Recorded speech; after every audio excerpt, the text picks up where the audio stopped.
Have you ever wondered what happens when we take our last breath? Is there really a heaven? Does God truly exist? And if so, what is He actually like? Today's testimony will answer these questions in the most beautiful way. This story comes from one of our subscribers, Ruth Adams, whose experience beyond this world revealed the breathtaking reality of heaven and the overwhelming love of God. Let's read her incredible testimony together. My name is Ruth Adams, and what I experienced on the other side changed everything I thought I knew about life, heaven, and God's incredible love for us. On August 3, 2024, during a medical emergency, my body became still, and I found myself leaving the physical world, crossing into a realm of indescribable beauty and peace, where I stood in the actual presence of God Himself. What I saw, what I felt, what I learned there has transformed how I live every single day since returning. Please subscribe to this channel. This testimony might just change your life too. Ruth's journey to heaven began on what seemed like an ordinary summer day, but within hours, she would experience something extraordinary. Here's her story. It was a warm Saturday morning, August 3rd, and I was doing my usual weekend routine, laundry, cleaning, planning meals for the week. I just turned 63 and considered myself reasonably healthy despite a few minor health issues. I remember feeling tired that morning, more than usual, but I pushed through it, thinking I just needed more coffee, more movement. I'd always been someone who powered through fatigue, never stopping to listen to what my body was trying to tell me. Around noon, I was folding towels in my bedroom when a strange sensation washed over me. Not exactly pain, but a profound heaviness in my chest, like someone had placed a weight there I couldn't lift. I sat down on the edge of my bed, trying to catch my breath. My husband, Tom, was downstairs working in his home office. I tried to call out to him, but my voice came out as barely a whisper. My vision started narrowing, like looking through a tunnel, and I felt myself sinking back onto the bed. The last thing I remember thinking was, "This is it. This is really happening." And then everything became very still, very peaceful. My body rested on that bed, completely calm, while something else, my consciousness, my soul, began separating, lifting, moving towards something I couldn't yet see but could definitely feel. A presence calling me, drawing me toward it with a love I'd never experienced in all my years of life.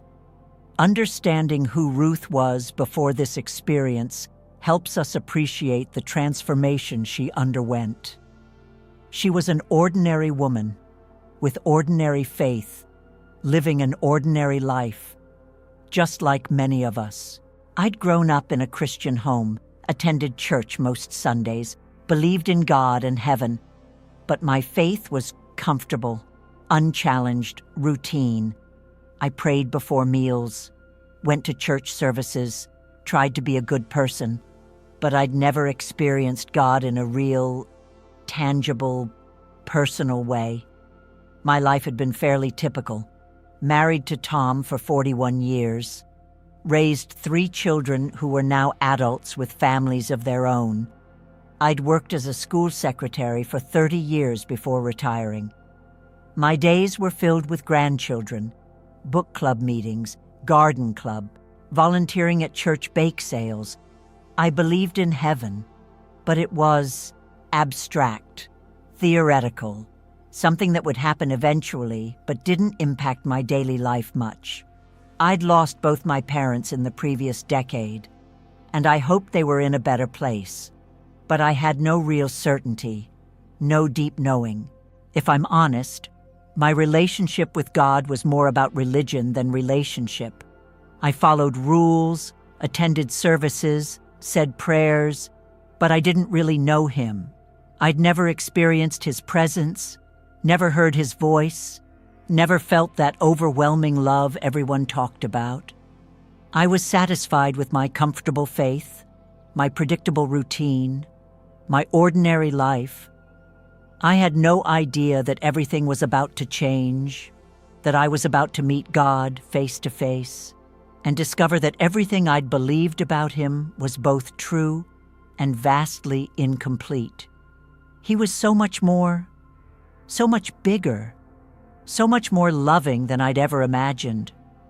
What Ruth describes next is remarkably consistent with thousands of other near-death testimonies. The separation is gentle, peaceful, not frightening at all. Let's continue with her experience. The separation happened gradually, like waking up from a deep sleep. But instead of becoming more aware of my body, I became aware of something beyond it.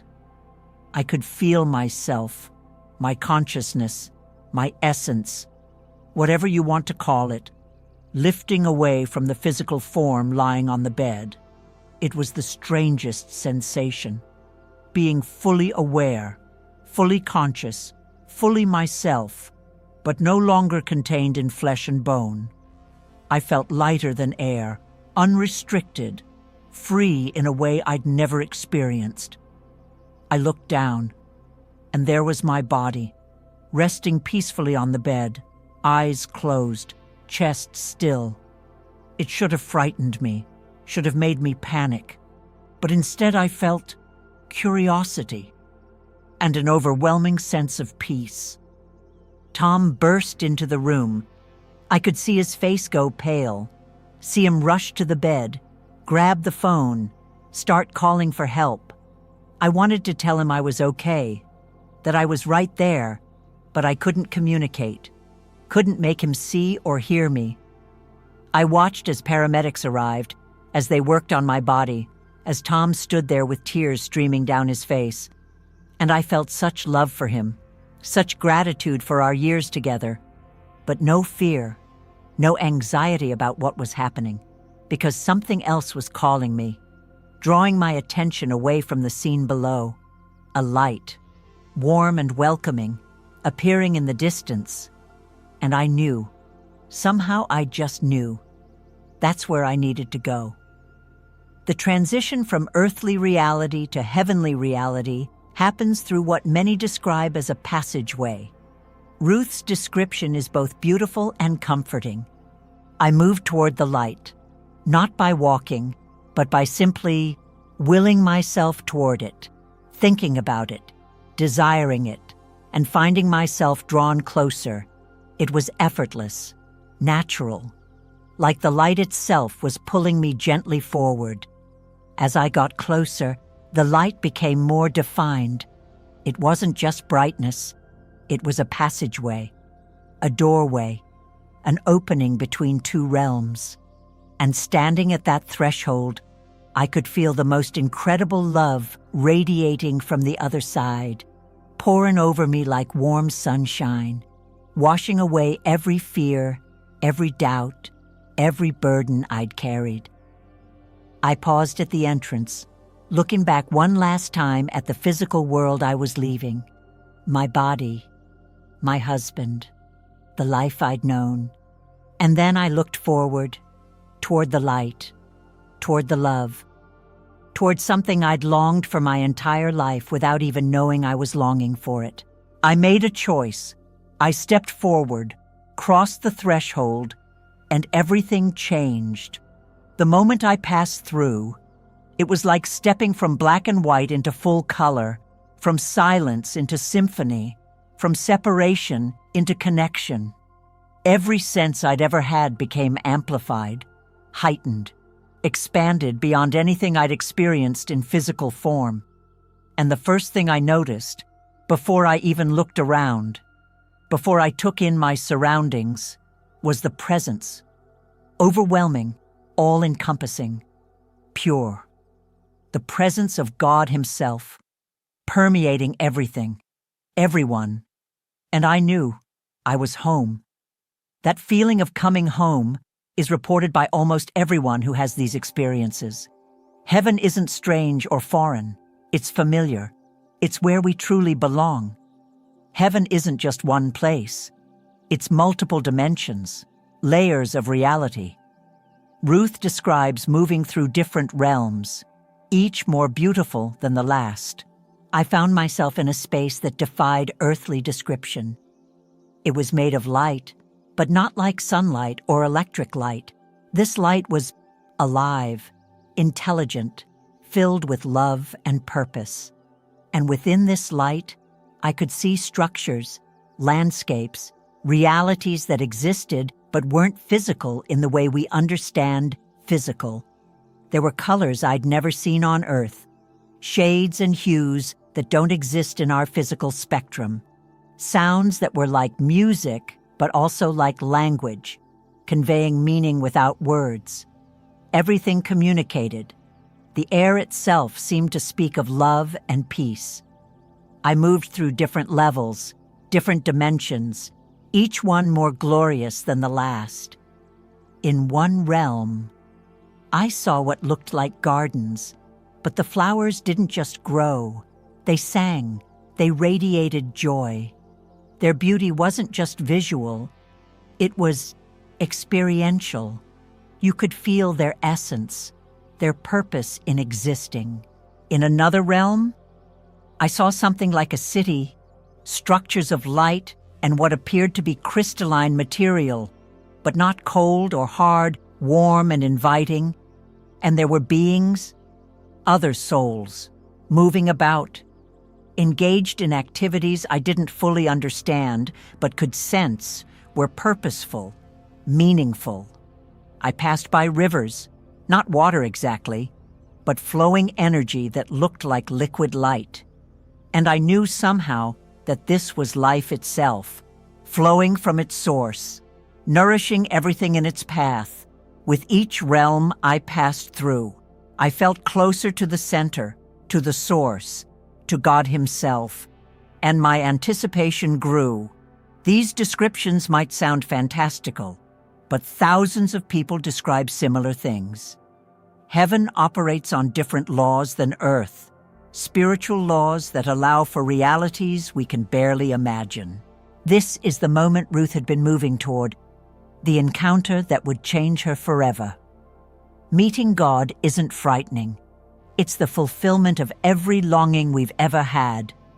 I came to a place that felt like the center of everything, the source from which all else flowed.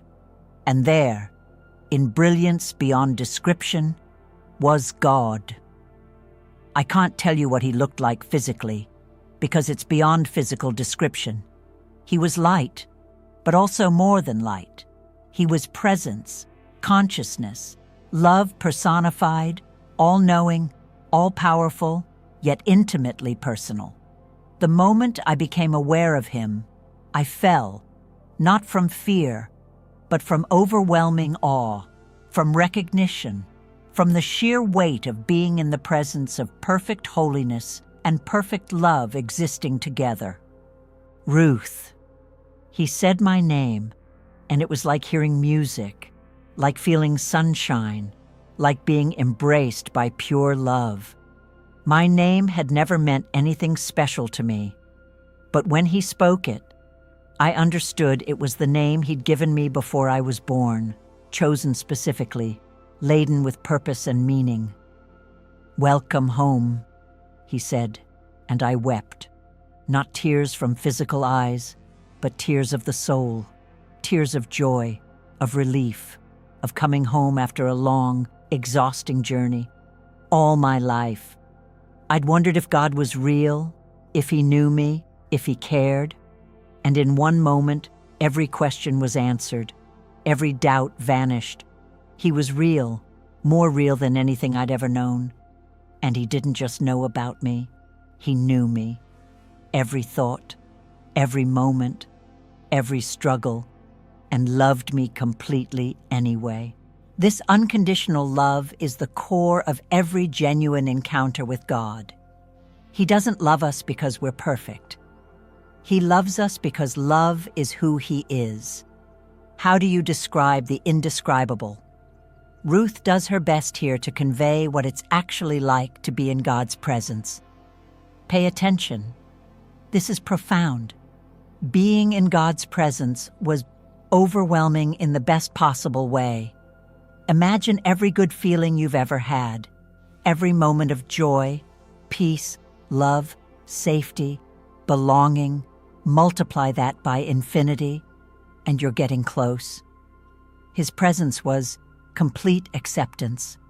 I'd spent my whole life trying to be good enough, trying to earn love, trying to prove my worth, and in his presence, all of that just melted away, because his love wasn't conditional, wasn't based on my performance, wasn't something I had to earn. It just was, like breathing, like existing. His love was the very atmosphere of heaven, but it wasn't just warm feelings. There was also holiness, purity, righteousness. I became acutely aware of every sin I'd ever committed, every unkind word, every selfish act, every time I'd fallen short. But here's what amazed me. Instead of feeling condemned, I felt understood, seen completely, and loved completely, simultaneously. His presence was also light, revealing. I couldn't hide anything, couldn't pretend, couldn't put on a mask. Everything about me was visible, exposed.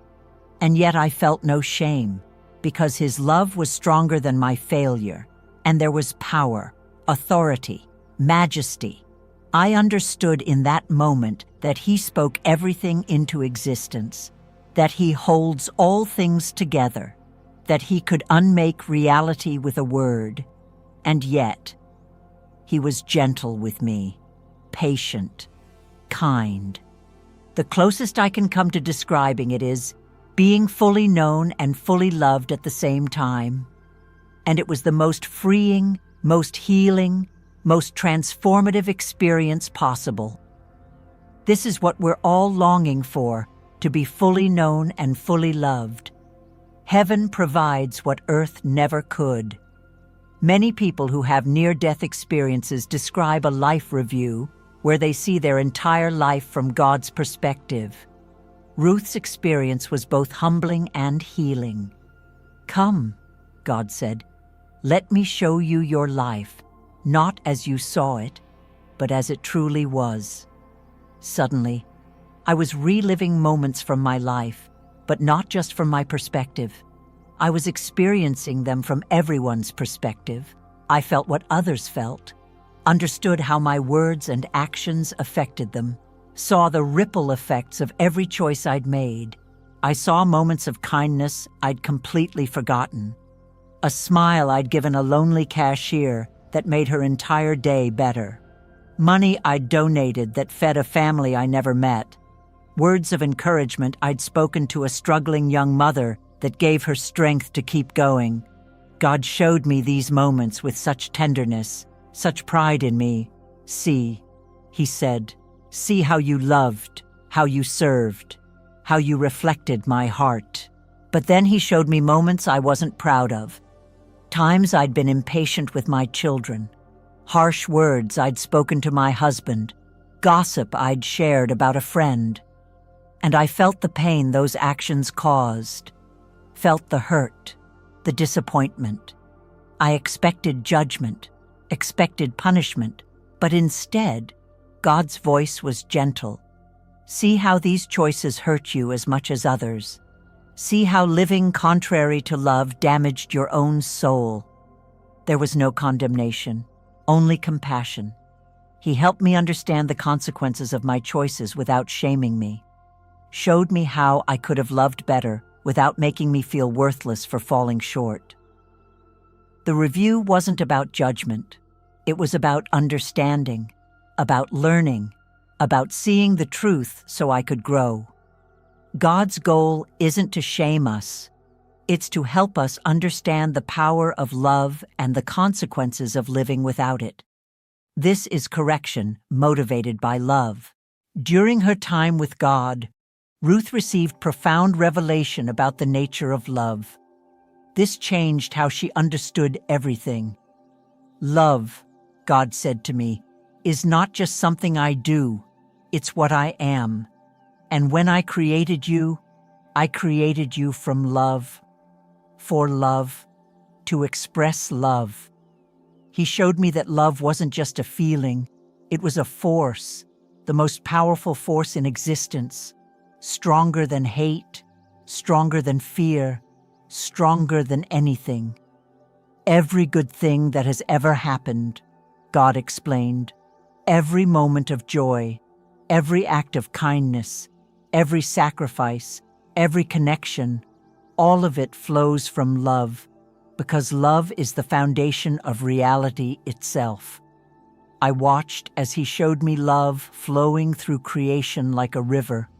When people aligned with love, chose love, acted in love, they were working with the fundamental force of the universe, and life flourished.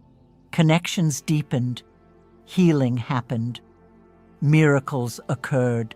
But when people chose fear, chose selfishness, chose hate, they were working against the very grain of reality, and it created pain, division, destruction.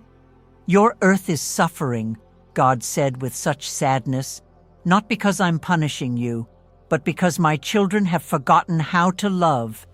They've chosen fear over love, power over service, self over others, and this choice creates the hell they experience. He showed me that heaven and hell weren't just places we go after passing.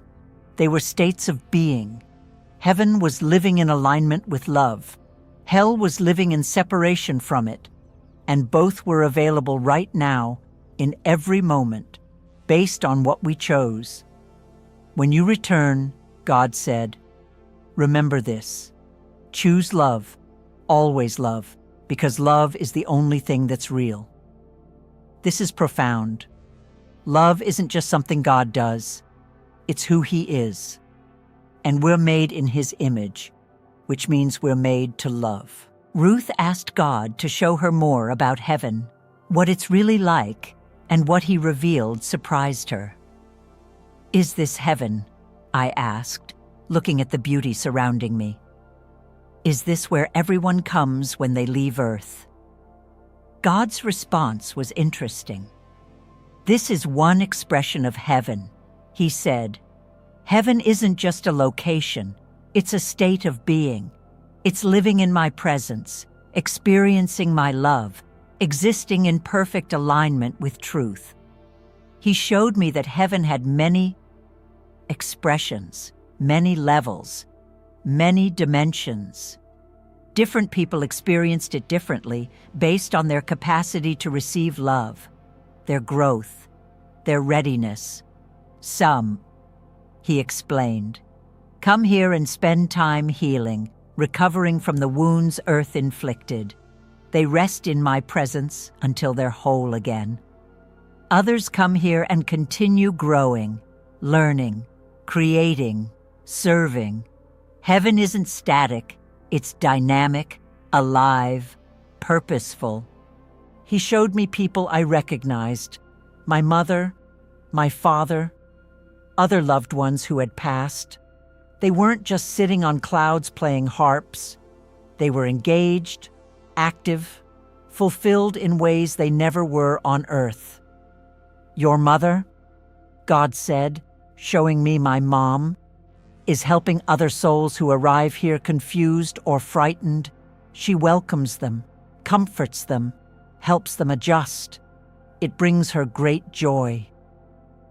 I saw my father working on something I couldn't quite understand, but he was completely absorbed, completely happy, using gifts he'd never fully developed on Earth. Everyone here, God explained, is becoming more themselves, the best version of who I created them to be.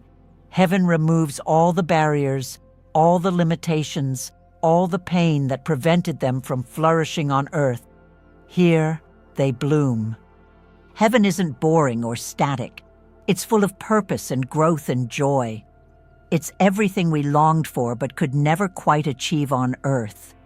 One of the most common questions people ask during these experiences is, why am I here? What was the purpose of my life? Ruth received a clear answer. Why did you create me? I asked God. What was I supposed to accomplish? He smiled, and I felt such warmth, such affection. Ruth, you think purpose is about accomplishments, about achievements, about leaving a mark on the world, but your purpose was simpler and more profound than that.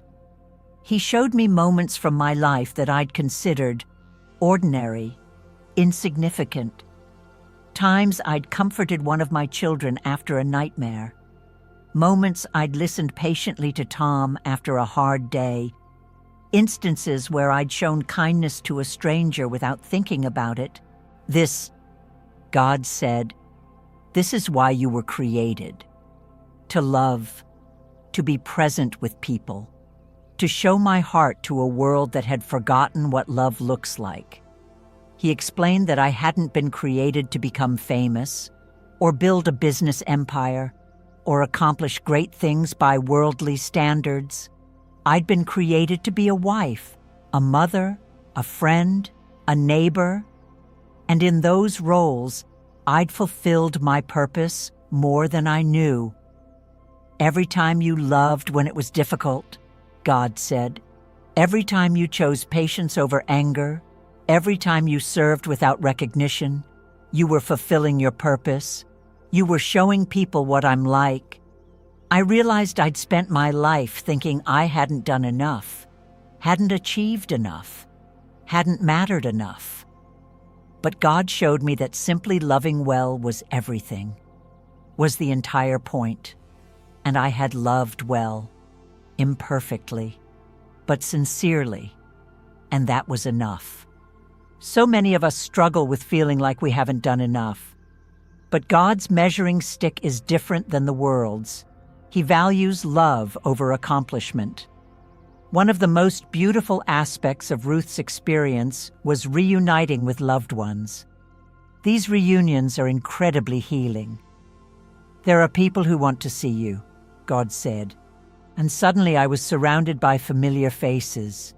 My mother, my father, my best friend from childhood who had passed from cancer, my grandmother, others I'd loved and lost, but they weren't old or sick or tired like I'd last seen them. They were radiant, whole, more themselves than they'd ever been on Earth. My mother looked young and vibrant. My father stood tall and strong. There was no pain in any of them, only joy. "Mom!" I cried, and she embraced me, and it felt real, solid, warm. We held each other and I felt her love pouring into me. Love that hadn't ended when her body stopped. Love that had continued across the veil.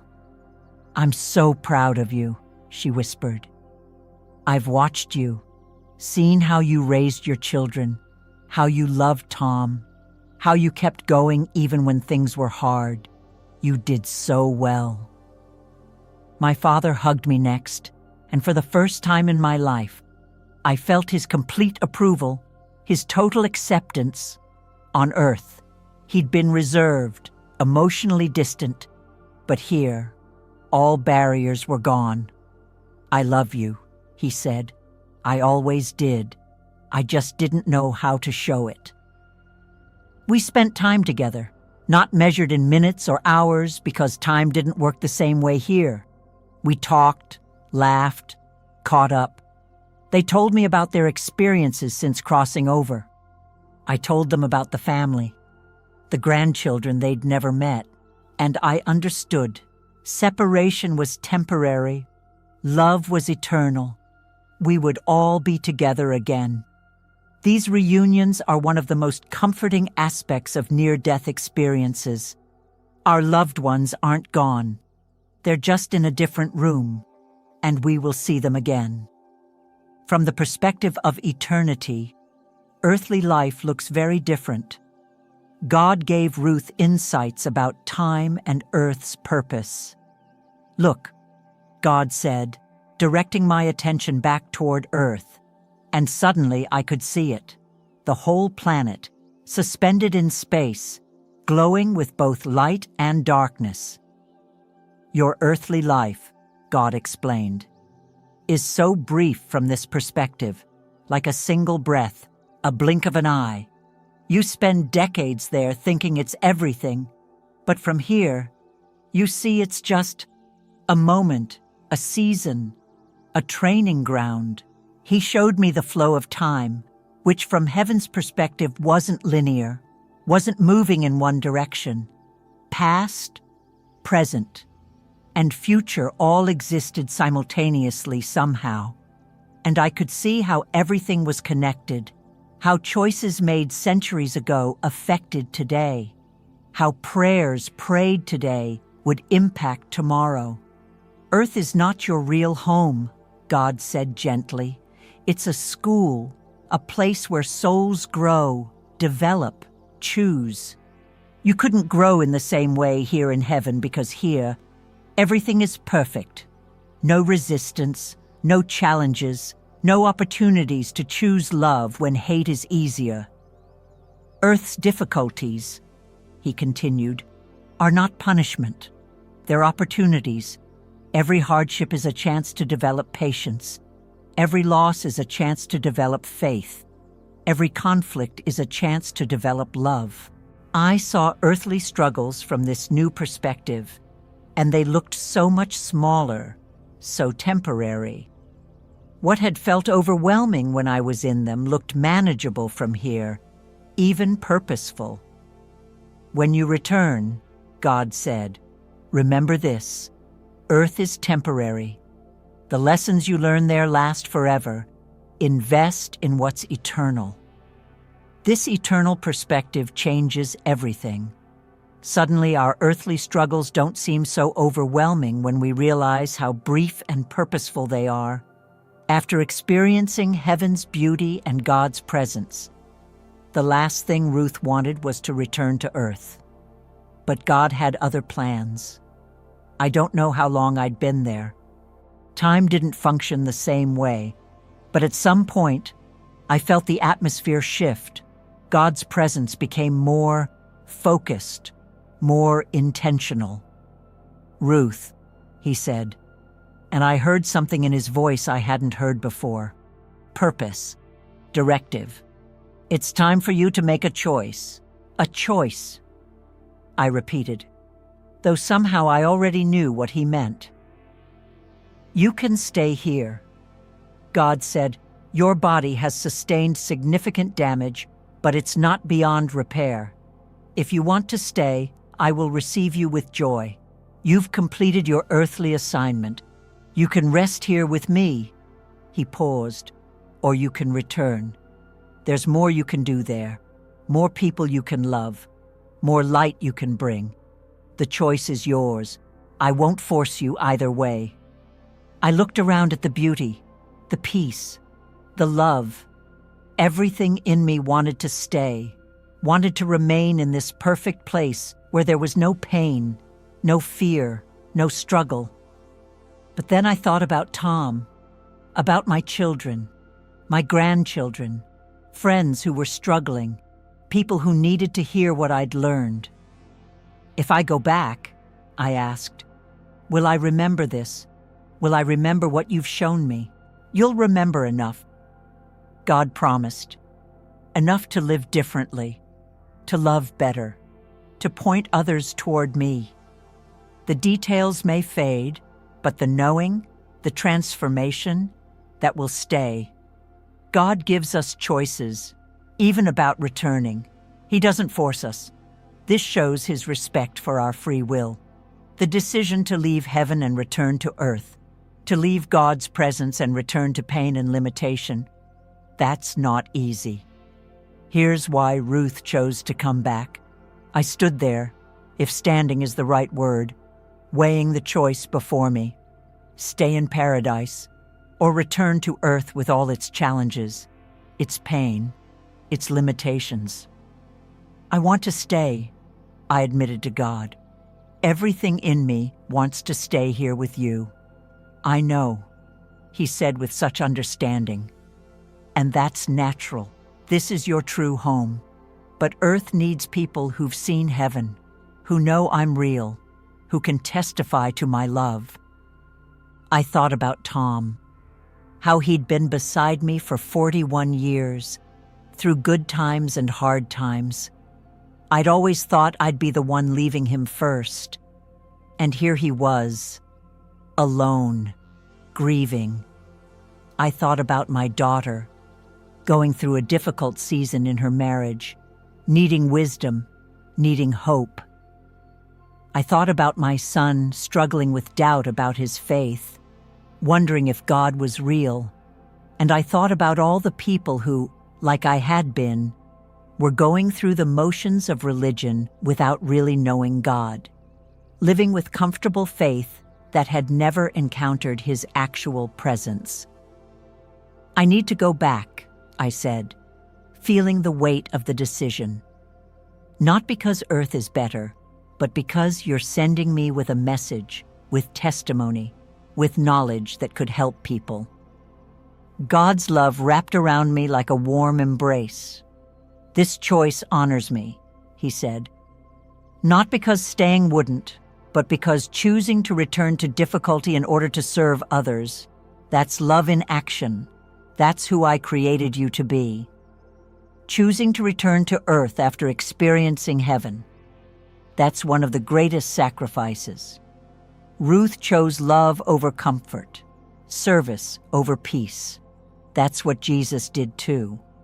The return journey is often described as more difficult than the departure. Ruth felt herself being drawn back to physical limitation after experiencing unlimited freedom. Go now, God said. Remember what you've seen, live what you've learned, and know that I'm always with you. Even when you can't see me or feel me like you do here, I never leave. I felt myself being drawn away, pulled backward through the realms I'd passed through earlier. Each one felt heavier than before, more limited, less free. I was moving from perfect light back toward partial darkness, from complete knowledge back toward limited understanding. As I got closer to Earth, closer to my body, I felt the weight increasing, felt myself becoming more contained, more restricted. The freedom I'd experienced in heaven was fading, being replaced by the limitations of physical form. And then I saw it, my body, lying in a hospital bed now, machines attached, tubes running, Tom sitting beside me holding my hand, his head bowed, praying. I hesitated, not wanting to re-enter, not wanting to leave the glory I'd experienced and return to flesh that hurt, to a world that struggled, to limitations I'd temporarily escaped. But I heard God's voice, gentle, encouraging. Go, I'm with you. And remember, this is temporary. You'll come home again, and next time, it will be forever. I moved toward my body, felt myself being pulled back in like putting on a heavy coat after being free. And suddenly, pain, weight, limitation, darkness. I was back, returning to physical form after experiencing spiritual freedom. That's incredibly difficult, but Ruth was willing to endure it to fulfill her purpose. Ruth woke up in the hospital 5 days after her experience. Her body had been still for nearly 12 minutes before paramedics revived her. But what she brought back changed everything. Here's how she lives now. I opened my eyes to beeping machines, fluorescent lights, Tom's tear-stained face hovering over mine. Ruth, he whispered, you're back. Oh, thank God, you're back. I tried to speak, but my throat was raw from tubes. My body ached everywhere, felt heavy, foreign, wrong. I'd been limitless, And now I was trapped again in flesh that hurt, in a body that was 63 years old and damaged. But I remembered. I remembered God's presence, His love, the truth about heaven, about purpose, about love being all that mattered. And those memories, those knowings, they changed everything. Recovery was slow, physical therapy, medications, learning to trust my body again. But through it all, I carried peace I'd never had before, certainty that God was real, that heaven existed, that my loved ones who had passed were not only okay but thriving, that my life had purpose and meaning. I started living differently, stopped worrying about small things that used to consume me, stopped caring what people thought of me, stopped accumulating possessions I couldn't take with me. I focused on relationships, on love, on being present with people, on showing them through my actions what God's heart was like. I shared my testimony, carefully at first, then more boldly. And I watched as my story gave hope to people grieving loved ones, strength to people questioning faith, peace to people afraid of what comes next. My experience wasn't just for me. It was for everyone who would hear it. And that's why I'm sharing it now. Because heaven is real, God is real, love is real, and knowing that changes absolutely everything.